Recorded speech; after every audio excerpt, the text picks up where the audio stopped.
J'ai récemment entendu quelqu'un dire « Il ne s'agit pas de faire de son mieux, il s'agit de faire ce qui est nécessaire ». Est-il différent ? Tout à fait. Voici ce que j'en pense. Faire de son mieux implique une composante émotionnelle. C'est subjectif. Qu'est-ce que le meilleur au juste ? C'est une histoire que vous vous racontez, un récit qui ouvre la porte à la limitation. J'ai toujours constaté que lorsque nous nous mettons au pied du mur et que nous osons nous aventurer dans des scénarios où il est essentiel de faire quelque chose, nous trouvons toujours un moyen d'y parvenir. Lorsque nous n'avons pas de plan B, nous sommes obligés de faire fonctionner le plan A, et c'est ce que nous faisons. C'est un témoignage de la résilience et de la puissance de l'esprit humain, mais aussi de la réalité que chacun d'entre nous peut se surprendre lui-même lorsqu'il n'est pas prêt à accepter une réponse négative. Ce ne sont pas les ressources qui posent problème, mais plutôt notre réticence à avancer dans l'obscurité, notre hésitation à essayer, explorer, tester, construire et reconstruire. Des actions qui n'ont pourtant rien à voir avec ce qu'il y a de mieux et qui ont tout à voir avec le fait de refuser un résultat défini. L'une des raisons pour lesquelles je suis tombé amoureux de la course à pied est qu'elle a renforcé cette notion dans ma vie. Elle est devenue le modèle avec lequel je pouvais m'étonner moi-même à plusieurs reprises. Je parle beaucoup de la confiance en soi et de la façon dont je l'ai gagnée pas à pas, kilomètre par kilomètre, jour après jour, sous le soleil, sous la pluie, dans les bois et dans les rues de tout le pays. J'ai fini par comprendre la relation entre les difficultés du moment présent et la satisfaction du lendemain. C'est à ce moment que j'ai franchi mon niveau de confort habituel. Lorsque ce nuage de douleur et d'agonie planait au-dessus de moi, je ne pouvais même pas vraiment pointer du doigt l'endroit où mon corps me faisait mal. Tout semblait se confondre en un immense chaos. Et apprendre que je pouvais non seulement endurer ça, mais aussi grandir, voire dépasser toute notion ou compréhension du meilleur pour vaincre mes démons, conquérir l'objectif du jour. Ça change la façon dont on se considère dans le monde. Maintenant, est-ce que les observateurs pourraient être tentés de qualifier nos objectifs personnels comme étant arbitraires, voire inutiles ? Bien sûr, et je comprends pourquoi ils le feraient. Mais je ne suis pas du tout d'accord. Les mauvais jours ont été un cours magistral sur la façon de faire ce qui est nécessaire, de se rendre compte que lorsque l'on ferme son cerveau rationnel et que l'on ne donne pas à son esprit la possibilité de convaincre son corps, on peut voir à quel point on est puissant. Vous réalisez que l'histoire de votre meilleur n'est rien d'autre qu'une maison construite sur du sable. La vie ne se résume pas à l'histoire que tu t'es racontée.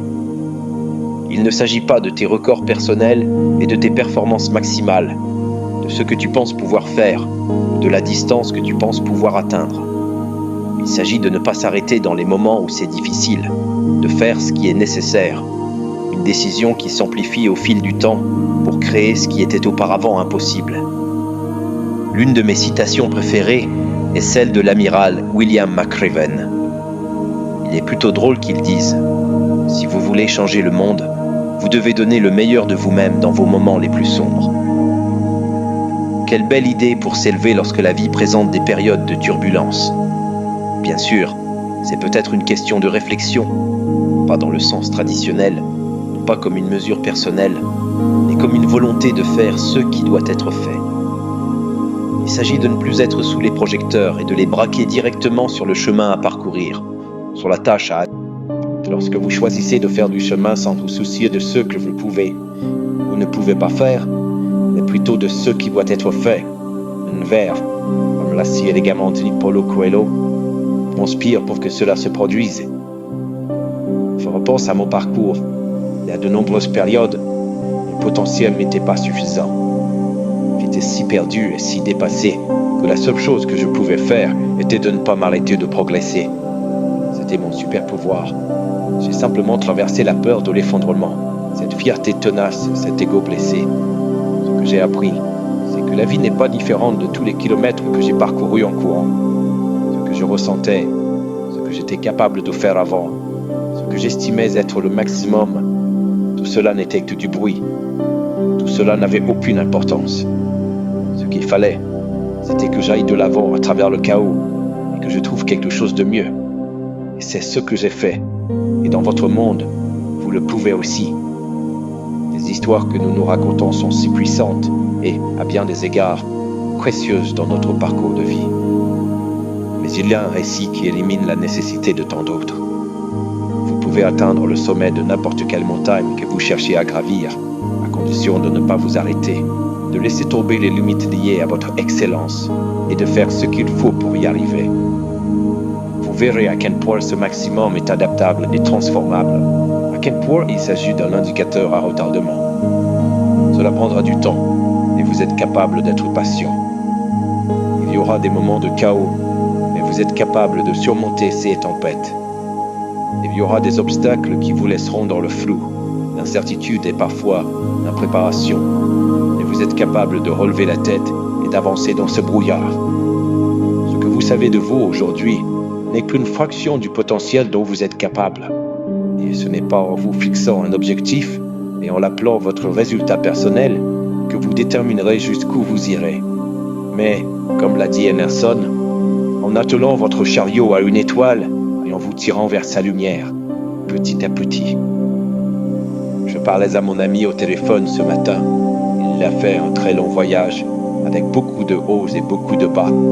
Mais aujourd'hui, il s'en sort incroyablement bien. Il a beaucoup investi dans l'immobilier et son entreprise est très rentable. Je veux dire, si on parle d'un retournement de situation, c'est bien lui. Et il dit, tu sais ce qu'il y a de mieux dans tout ça? Quand je me lève le matin, je me dis pas, bon, j'aimerais bien dormir quelques minutes de plus. Je ne veux pas rester plus longtemps dans mon lit. J'ai trouvé que le mouvement, si ce n'est pas vivre à fond, je ne sais pas ce que c'est. À la seconde où tes yeux s'ouvrent, tu es excité par ce qui t'attend, n'est-ce pas? Je lui ai donc demandé, Chris, quel est le plus grand changement mental que tu as opéré dans ta vie et qui t'a permis d'atteindre cet objectif? Et il m'a dit, essentiellement, c'est un terme utilisé par Dan Sullivan. Il m'a dit, j'ai appris à toujours être l'acheteur. Je commence tout juste à lire le livre de Sullivan. Je ne suis pas très familier avec cette idée. Chris, peux-tu m'expliquer un peu plus en détail? Il a dit qu'il avait commencé à regarder la vie comme s'il en était digne, comme s'il était le décideur. Je ne sais pas si vous êtes passé par là. Moi, oui. Je me suis dit, j'espère que cette personne va m'accepter. Elle va me prendre. J'espère qu'elle m'embauchera. J'espère que je serai intégré. Il s'agit là d'une existence où l'on se vend constamment.